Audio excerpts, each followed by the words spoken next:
Devocionais A Bíblia Toda em um Ano. Hoje, 1 Samuel, capítulos 23 a 25. O capítulo 23 começa com uma narrativa que confirma a realeza de Davi.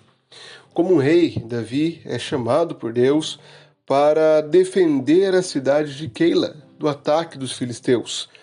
Então o Senhor conduz Davi a essa vitória, libertando a cidade do domínio dos inimigos do seu povo. Porém, essa libertação de Keila resulta em nova perseguição. Saul, sabendo que Davi e seus homens estavam em Keila, partem para aquela cidade a fim de prenderem a Davi. Davi novamente consulta o Senhor e é avisado de que os moradores de Keila iriam entregá-lo a Saul. Por isso, Davi foge dali sem rumo. E Saul continua no encalço, continua perseguindo a Davi. Neste momento, há um encontro entre Davi e Jonatas. Jonatas novamente encontra seu amigo e fortalece a confiança de Davi em Deus. Jonatas age como um verdadeiro amigo e ali fortalece a confiança de Davi no Senhor. Em seguida, os Zifeus, um grupo que vivia na região de Judá, eles entregam Davi a Saul, o deduram, anunciam onde ele estava, e Saul então começa um grande cerco contra Davi. E quando Davi estava cercado, o Senhor intervém na história. Os filisteus atacam o povo de Israel, e então Saul deve terminar a sua perseguição a Davi para defender seu território, e isso resulta em salvação das mãos de Saul para Davi. Após voltar da perseguição, do ataque, da defesa contra os filisteus, Saul, ele novamente começa a perseguir a Davi e entra em uma caverna onde Davi e seus homens estavam escondidos. Ali os homens de Davi encorajam ao seu rei, aquele que os liderava, para acabar com a vida de Saul, dizendo que o Senhor havia entregado o grande inimigo de Davi em suas mãos. Porém, Davi age sabiamente, não confia na sua força, não toma o reino à força, mas confia que Deus entregará esse reino em suas mãos. E por isso, preserva a vida de Saul, confronta Saul por esse pecado de estar perseguindo alguém que não queria o seu mal. E Saul, então, para de perseguir a Davi mais uma vez. Há uma nova pausa na perseguição de Saul a Davi. Capítulo 25, enquanto essa pausa ocorria, narra a morte de Samuel. Samuel é morto e é levado e sepultado em Ramá, na sua cidade, na sua casa.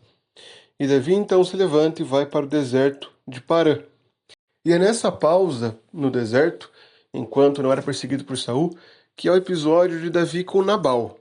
Nabal era um homem que os seus pastores, aqueles que trabalhavam para ele, foram abençoados por Davi, foram protegidos pelos homens de Davi. E Davi então pede a esse homem que agora o abençoe, que o receba bem, que pague a Davi pelo serviço que foi feito, abençoe a Davi com um mantimento. Mas esse pedido de mantimento é rejeitado por Nabal, que era tolo.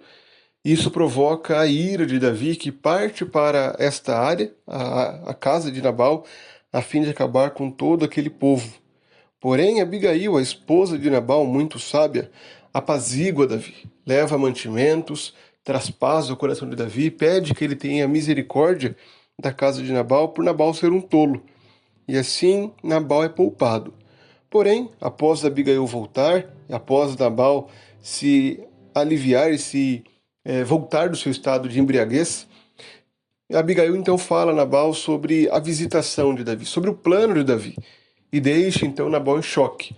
E após 10 dias desse grande choque, do confronto daquele que foi ungido por Deus e que iria julgar Nabal, Nabal então finalmente morre por conta do pecado, por conta do choque. O Senhor mata a Nabal. Novamente, o propósito desses textos de 1 Samuel é confirmar o reinado de Davi. Davi é o rei escolhido por Deus para governar, para proteger e conduzir o seu povo. E faz isso ao libertar a cidade de Keila e também no fato do Senhor sustentá-lo na sua perseguição.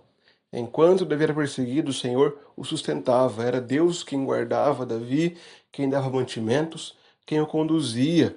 E também vemos o grande contraste entre a sabedoria de Abigail e a insensatez de Nabal.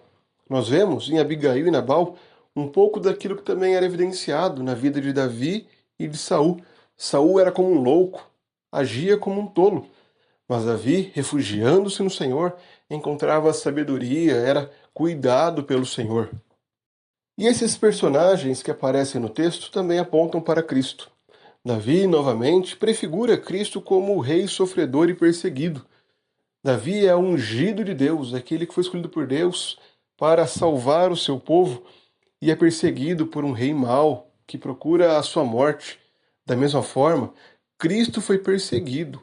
O nosso Salvador, o ungido de Deus, foi perseguido.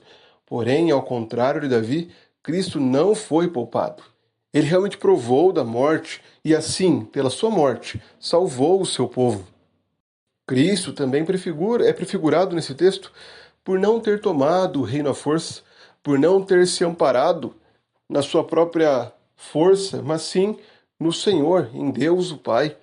Cristo teve a chance de ser poupado da cruz e tomar os reinos desse mundo ao prostrar-se a Satanás na tentação, mas ele não fez isso, mas agiu por amor ao Senhor, adorando somente ao Pai e assim triunfando pela sua morte, pelo sofrimento na cruz, não pela sua força. A intercessão de Abigail por Nabal e por todos aqueles da casa mostra justamente o que Cristo faz por nós. Cristo é aquele que intercede por nós, por pessoas que muitas vezes pecam, agem como tolos. E Cristo é aquele que intercede a fim de sermos poupados da mão de um rei justo, de um rei que governa com justiça e que pune o pecado. Assim como Nabal foi poupado da ira de Davi, mas foi punido por Deus posteriormente, Cristo é aquele que nos livra da ira do Pai. Mas a libertação que Cristo oferece é ainda maior, pois a sua intercessão ela é salvadora de forma definitiva. Se nós não somos condenados, é porque Cristo intercede por nós. Assim, aprendemos que devemos confiar na providência de Deus. Nós devemos confiar em Deus e saber que Ele cuida de nós, é Ele quem nos sustenta, é Ele quem nos conduz na sua vontade. Todas as coisas cooperam para o bem daqueles que amam a Deus, daqueles que são chamados para o seu propósito. Portanto, nosso dever é confiar no Senhor. Também vemos o exemplo de Davi e Saul, que não devemos retribuir o mal com o mal. O cristão não deve ser alguém vingativo, mas alguém que busca a paz com todos. Deve retribuir o mal com o bem, com o evangelho de Cristo, dando bom testemunho de Cristo. A tolice de Nabal também nos mostra que devemos agir com prudência, com sabedoria, de forma ponderada, sendo humildes e temendo a Deus. E por outro lado, aqueles que rejeitam esse rei justo, aqueles que decidem agir como Nabal, estão sujeitos ao juízo. Deus julgará a todos aqueles que rejeitam o seu rei. Ou nós adoramos a Cristo e reconhecemos o seu poder e a sua glória, ou seremos condenados por rejeitarmos o Rei justo, aquele que foi escolhido por Deus e que reina sobre toda a terra.